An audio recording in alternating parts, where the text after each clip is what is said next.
slovak.ch, tvoj švajčiarsky sprievodca. Dnes na tému lehota na výmenu vodičáku vo Švajčiarsku.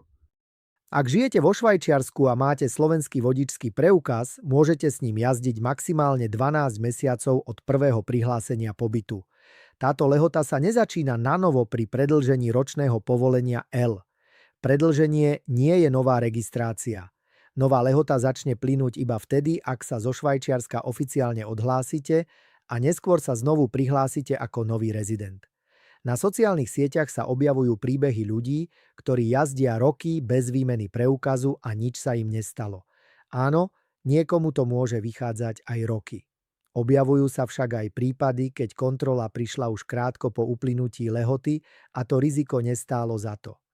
Po 1 roku ide o jazdu bez platného oprávnenia.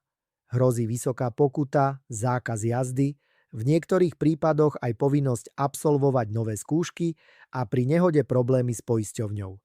Riziko sa môže a nemusí oplatiť. Oficiálna cesta je však len jedna – výmena preukazu v stanovenej lehote.